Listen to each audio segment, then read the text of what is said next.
tuloy pa rin ang hanap buhay. Kasi kung titigil ka, wala kang makakain. Nasa bahay ka rin nakisabnay.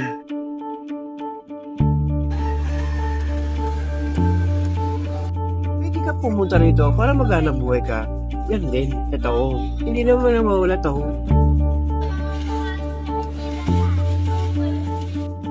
Lumaki ako dito sa Siniguelatan. Dagat na talagang ang ano ko. Pamumuhay. Oo, pamumuhay ko dagat.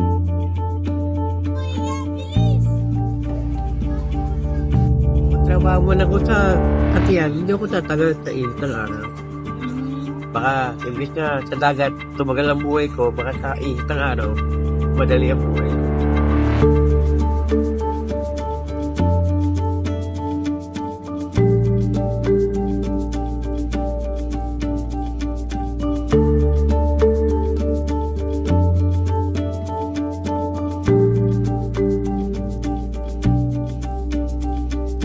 Taas ng mga alon at singbilis ng ragasan ng tubig ang pagbabago ng ating kapaligiran, bansa at pamumuhay ngayon. Sumasabay sa daloy ng mga araw at sumusunod sa agos ng teknolohiya at panahon. Ngunit sa gitna ng moderno at industrialisadong bayan na ito, may komunidad at kabuhayan na tila naiwan sa nakaraan. Tabing dagat na bahagi ng lungsod ng Bacoor, ang Barangay Sinigwilasan ay kilala sa kanilang produktong yamang dagat, ang tahong at talaba. Karamihan sa mga tao ay itinuturing itong malansa at mabaho sa amoy. Pero sa mga trabahador dito, bata man o matanda, maituturing itong biyaya.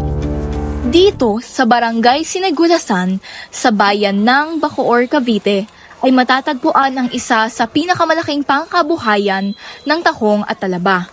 Hindi makakailang pati bata o matanda ay nagtatrabaho dahil sa pangangailangan ng buhay.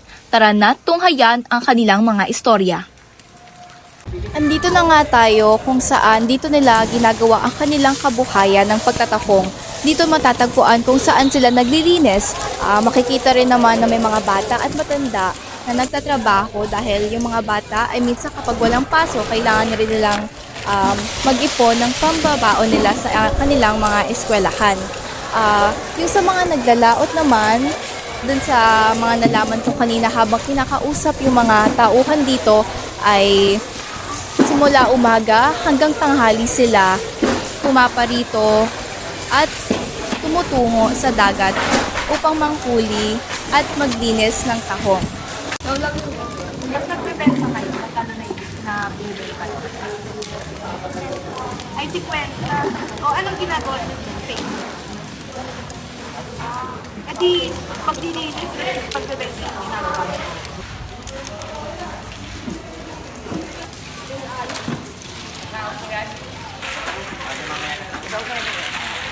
Ito po yung natitiligan. Ay, nag-ano po kayo sa ibang lugar? Sa Nabuta, sa Malabon. Tapos, isang ano po? Saka Batangas. Ay, Batangas po. Mamaya dito sila. Pupunta po yung mga truck. Ano siya, parang gano'n. Yung motor. Motor. Sa inyo din po. Dito rin sila kukuha sa amin. Eh, yung dito po. Ito naman yung retail namin. Magkano po? Per gallon. Per gallon namin 150. Tapos sa talaba, ganun din 150.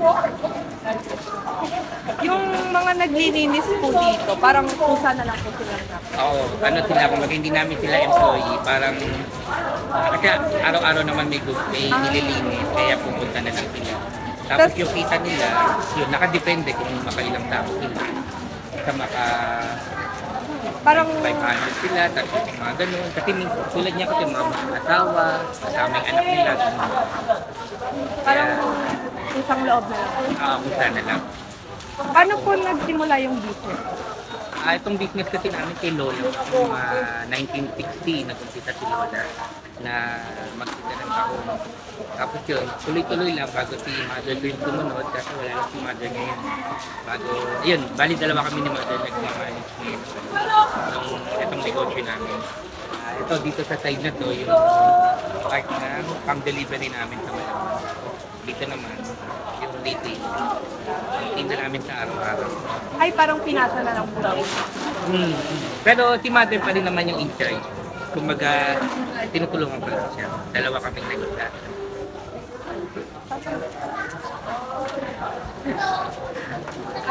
So, kung dito po, sa mga dinideliver niyo po sa mga po. Sa Nabotas. Pero po sa yung Yung iba. dito naman sa taga-kabarangay ko na tinitinda naman nila sa Salinas. Kasi ito kami Pandawan. So, bali kayo po dito na ng supplier. Kami, tulad yan, yung mga namin, may kinabuti. Tapos kami supplier sa Batangas, saka sa Nabotas. Wala, tama. Mamaya andyan sila. Kasi hindi ko alam kung abutan yun, pero baka mamaya. Mga 2 o'clock to 30 at din. Bago ang pangunguha ng tahong, una muna nilang inihahanda ang lambat. Makikita na 3 tao ang kinakailangan sa paghahati pa lamang nito. Sinasabi na ang lambat ang siyang kinakapitan ng mga tahong sa dagat.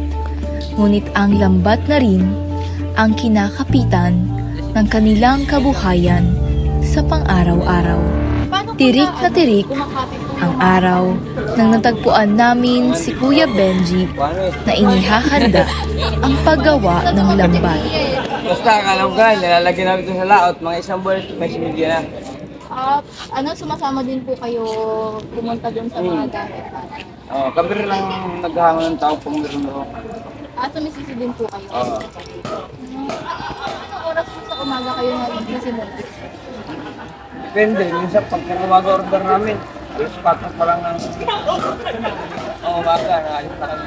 Uwi namin mga alas 9. Pero pag pangapon na order namin, mga alas 8. Tapos alas 12, alaunan, ayun lang. So, isang araw po, nakakailang timba po kayo ng tahong? Mga minsan, depende sa order. Minsan, may order sa amin mga 500 galon. Minsan, 200, 100, ayun.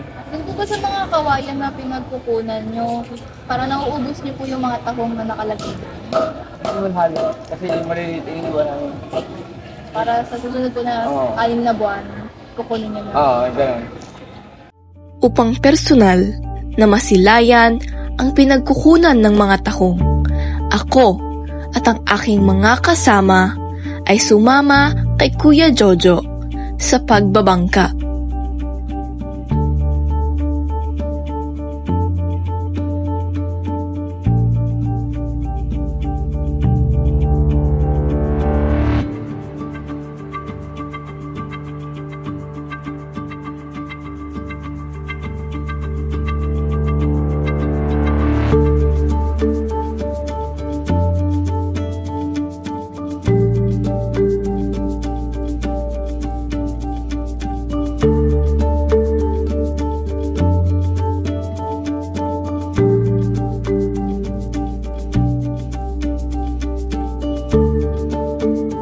Ano po yung tayo ay nasa bangka at tinatahak ang mga araw-araw na mamumuhay ng mga nagtatrabaho sa pagtatahong at sa pagkakalabang.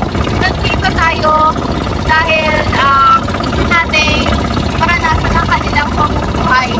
Isisit ako mamaya kaya tunghayan niyo ang mga dokumentaryo nakalagay. Sabi nga ni Kuya na dito lang daw kadalasan talaga sila nagpupuyo ng tahong at talaba dahil doon doon masyado ng malalim. Sabi nila nasa 5 katao na daw yung lalim. Pero dito sa mga vertical naman na to, nasa 3 tao pa lang daw. Kaya safe naman. Pero doon talaga mga malalaking barko na yung kailangan sa tubig dahil nga masyado ng malalim. Nasa sa tubig na kami lumalaon dito sa bangka. At mapapansin nyo na parang masyado ng malalim yung tubig kasi tapos po ayun, may mga nababangka rin ng mga nagtatahong pero hindi nyo makita pero meron ng malalaking bangka, malalaking barko doon na kailangan lumaon. Tapos ito yung kanilang body parte dahil ito puro lang sa mga magtatahong dahil ito lang yung mga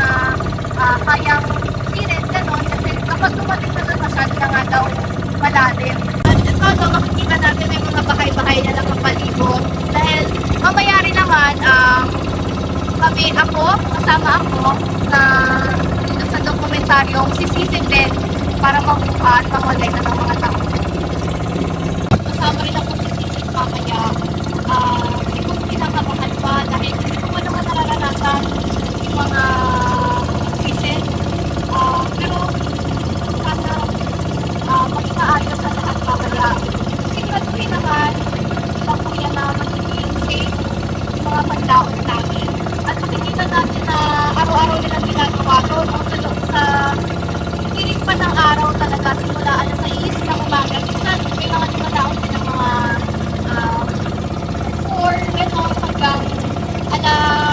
hanggang tanghali. Kung makikita nyo, ayan, yung mga mga bote, ay yung mga wheelings na palatandaan kung saan sila mga matek at makukulit ng tao. Dahil makikita natin na medyo maliit kayo rin pala ang kanilang inalaon. Malaki-laki rin yung partner sa hati, no? Dahil meron din dito sa banda dito, pero meron din naman dito. Medyo tumitigil na yung bangka, so ibig sabihin, nandito na tayo sa parte kung saan sisisid na at makakuli ng tako. Kaya sana ay maging ayos ang lahat at matulungan natin sila kuya na may dokumentaryo ng maayos sa loob. Tumigil na yung bangka, so ibig sabihin nandito na tayo kung saan sisisid na at mangongolekta ng mga tako. So kuya, naghahanda na nga si kuya para tumalon at samahan kaming sumisid dahil gusto rin naming maranasan ang pamumuhay nila bilang magtatakong at Gumagamit kami ng guantes. Guantes. Kasi masugat yung daliri namin. Tawag sa plastic bottle. Doon nga daw, no? lambat. At ayun, yung mga plastic bottle, yan nga yung yung ginagamit nilang panghuli ng tahong. At dyan daw nakapit yung yung tahong para Hindi na nga, nauna na si kuya, mangolekta ng tako. Setin mo na shirt. Ano naman ang susunod para maranasan ang pang-araw-araw nilang buhay. Sorry. Ang lamig na tubig! Ito na kami kung saan malapit na kami sa mga bote dahil nandun yung mga tako. Kaya tara! Ito nga yung isa sa mga nahuli ni kuya, no? Mapapansin natin na marami yung tumpok niya. Paano niyo po kuya malalaman na panahon na po para kunin yung mga tahong na to? Kung pwede na kunin. Opo. Ibilang namin yan kung ilang buwan na. Halimbawa ito. Nasa ilang buwan. Paano naman po dun sa mga parte na dun? Ayun, maano na yun, matagal na yun. Buwan na yun. So pati po dun, kinukuha niyo na? Hindi, sila lang kumukuha niyo, may-ari. May iba't iba po bang mga may-ari? Oo. Paano po yung sa Talaba naman? Paano po yung buwan nila? Ganun din sa buwan. Parehas din po sa Parehas. Paano naman kuya yung mga bote po na nandyan? Sino pong nagkakabit? Kami na naglalagay yan. Pinalagay namin dito sa dagat para kapitan ng tahong sa Katalaba. Di ba po sabi niyo po na yung lalim po nito is nasa 5 katao na. Kaya niyo pong sisirin yung ganon. Hindi po kayo nalalagutan ng hininga. Hindi. Kasi meron naman kami gamit na compressor eh. Paano po yung compressor na yun? Tapos, Hose po. Tapos dun po yung... malabas yung hangin. At kagat-kagat niyo po yun. Sa isang araw ng paghuhuli ng tahong, nakakailang bote po kayo? Hindi naman buti ginaan namin. Per gallon kami. Per gallon. Kung ilan ng order ng buyer, yun ang kukunin namin. Sa isang bote po bang ganyan, gano'ng karami yung mga tahong Talaba na nakakapit? 5 gallon. 5 galon na po. Madami-dami na rin po. Mahaba kasi yan eh. May lambat dyan sa ilalim eh. Kasi kayo na rin po ba yung nagkakabit ng Oo, lambat? kami na rin nagkakapit. Paano po yung pwesto ng lambat? Para siyang net ng volleyball. Ang pagkagawa. Tapos po nakaikot po yan dyan? Haba lang. Tapos nilalagyan namin ng bote.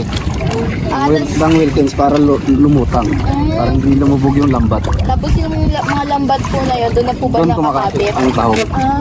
Kaya marami marami rin po yung kumakabit. Ito, no? Ito yung tumpok-tumpok na mga takong. Dito yung mga kinakabit nilang lambat para dito kumabit yung mga takong. Hanggang sa ilalim pa to. Kaya madami talaga yung collect. Pero ginagano nyo lang. Oo. Tinatali-tali namin dito. Para ano siya, tap volleyball. Ganyan. Tapos nilulubog sa... Nakahuli ako. Isa pa.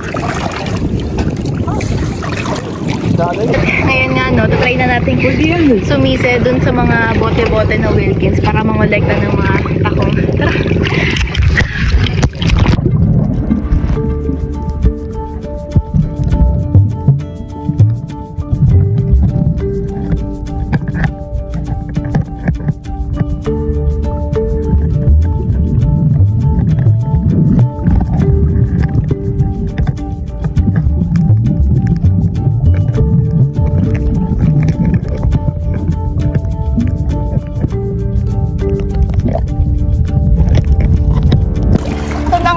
Dito natin na nakahuli na tayo ng takong simula dun sa mga bote na nakatali.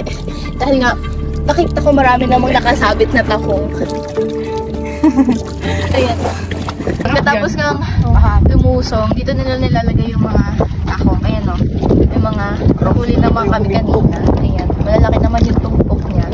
Tsaka kapanahonan na rin daw talaga ng mga tahong. Inaantay nila to hanggang mga 4 na buwan hanggang 8, gano'n. Tapos may lumalaki din na hanggang ganyan kapag tumatagal yung paglaki.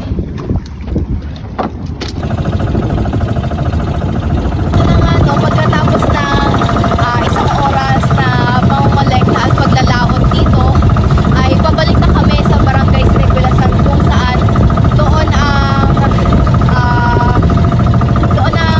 pinaglalagyan talaga ng mga takong at talaba para linisin na at ibenta. Masasabi ko masaya naman ang naging karanasan ko at ng aking mga kasama sa paglalaot. Pero masasabi talaga natin hindi biro ang pagtatrabaho at pang-araw-araw na buhay nilang kuya at yung mga sumisisid dahil may mga need na kasama ang trabaho na ito. At masaya naman akong welcome nila kami dito ng maayos at may dala-dala pa rin silang ngiti at masaya sila dahil sa maliit mga kita ay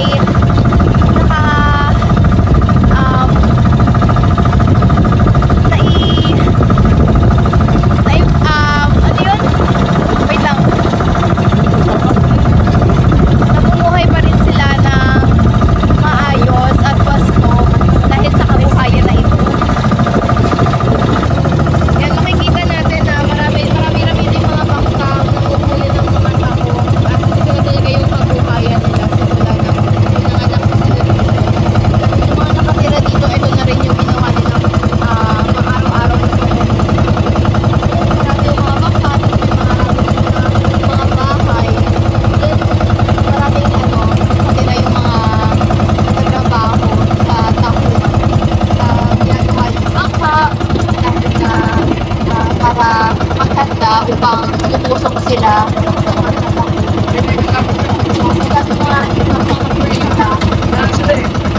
Sa mga may-ari yan ng taho.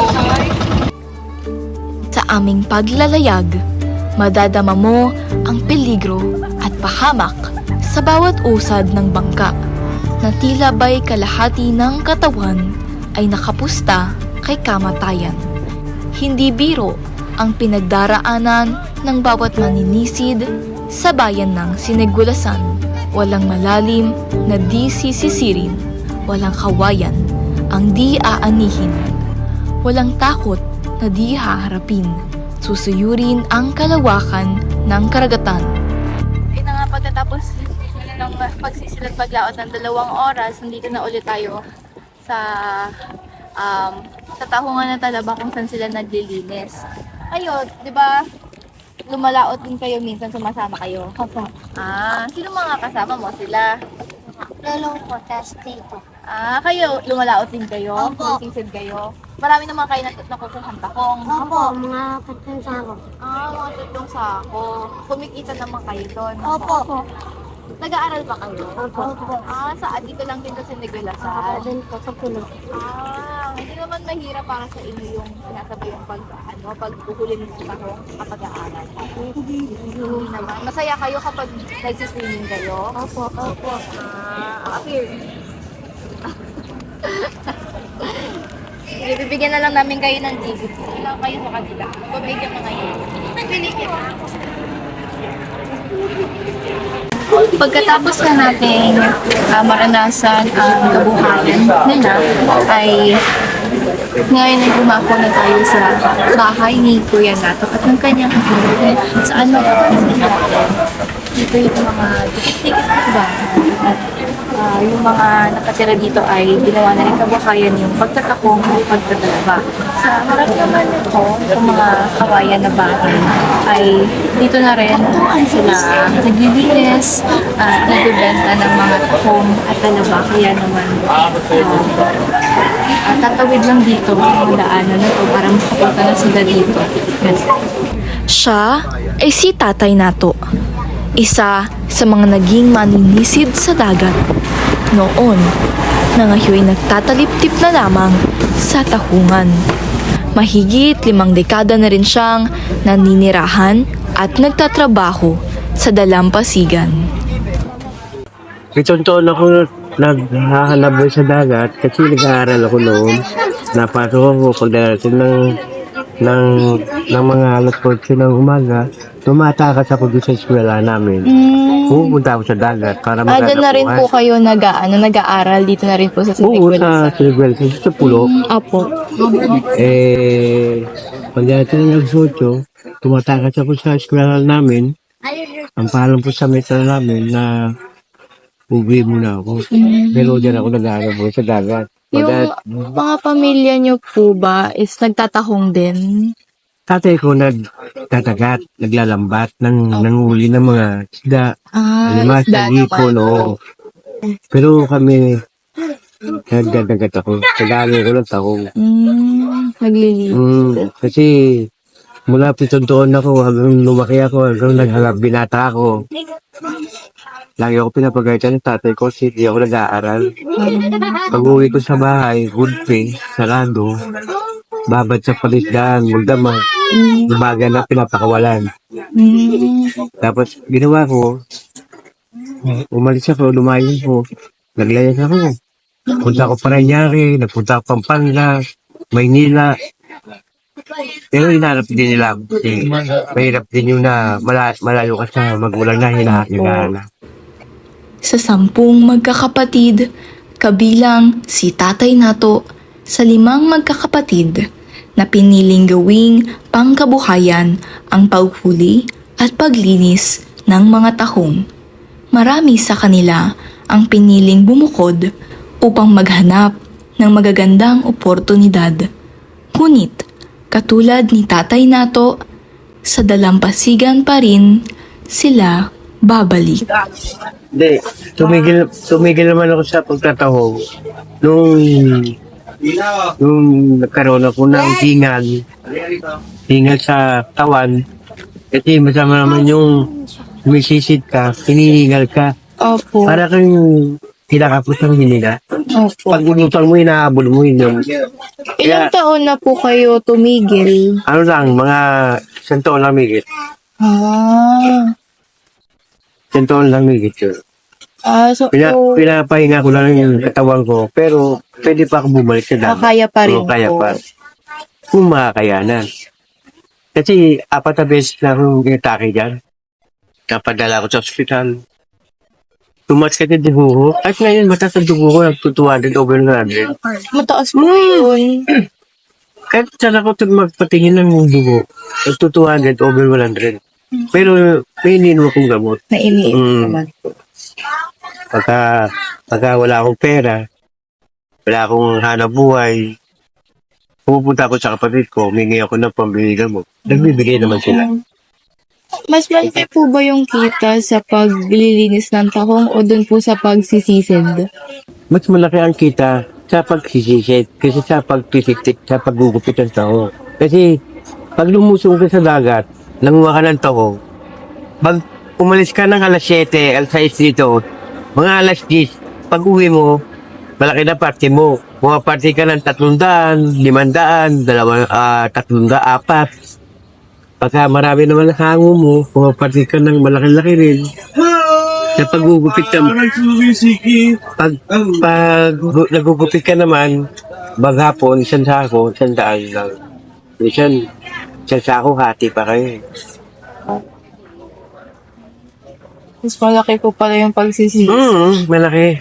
Kasi, iba kasi yung sisit na na marami ka makukuha tao sa ilalim. Makikita mo parang ubas. Opo, Dikit-dikit sila nakita doon. nga po namin kanina. Parang ubas yun, lumalaki yun. Malaki yung agad na buwan. Paano po ngayon na yung naglilinis na lang po kayo ng tahong? Hindi naman, paano kinakapos po ba kayo sa kita? Yung minsan kinakapos, minsan naman ayos lang. Pagka merong ganyan yung minsan, yan, sa pagdating ng mahal na araw yan, marami taong yan, gugupitin. Dapat mabilis ka dyan para makarami ka. Pero pag mabagal ka, baka isa, dalawa ka lang, tama na yun. Masakit sa bewang mo. Siya si Ate Gigi, ang kabiyak ni Tatay Nato mula nang siya'y nagsimulang pumalaot sa karagatan. May mga panahon na hindi siya makakausap. May mga panahon naman nakita sa kanya ang bakas ng kasiglahan. Sa kahirapan at kaginhawahan, hindi maitatanggi ang pagmamahal nila sa isa't isa. Mahal niyo po ba si Kuya Nato? Love po. Kita niya sabi sa kanya, pag tayo na pala dito, mag-iwalay tayo. Sabi niya, kung saan ka, dito hindi na. Isinilang sa dagat ang kanilang munting mga pangarap. Sa dagat, nakasalalay ang bawat takbo ng kanilang mga buhay. Diktador ng kapalaran, tagapaghatid ng kabuhayan. Sa isang banda, ang karagatan, mga yaman at mga maninisid nito ay nasa parehong sitwasyon. Parehong biktima ng pananamantala ng ilan. Parehong biktima ng matatamis at mapapait na kapalaran. Si Tatay Nato, tulad ng kanyang mga kasama, ay dekadang hinubog ng peligro. Patuloy na umaasang balang araw, makakatakas din sila sa kapalarang kinagisnan. Nagsimula ang kanilang buhay sa industriyang ito. Hindi rin malabong mangyari na dito rin magwakas. Ang karagatan, ang kanilang kabuhayan. Ang karagatan, ang kanilang kahirapan. At ang karagatan rin, ang kanilang pag-asa. Isang komunidad, iba't ibang layunin, iba't ibang dalangin. Iisa lang ang kanilang hinahangad. Ang makamit ang kanilang mga pangarap. Ako si Jenica Narvaez, at ito ang Alon ng Buhay. Sa buhawan, puti sa dilaw.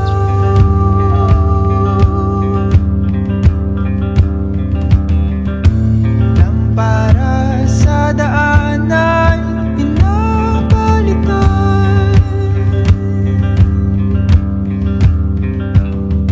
ng araw na sumisikat. Mukha mo ay nakikita sa ulap at mga lilat Manila.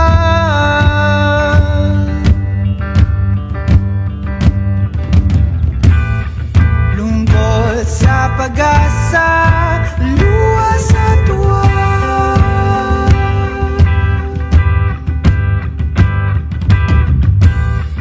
Lamig ng gabi ay pinag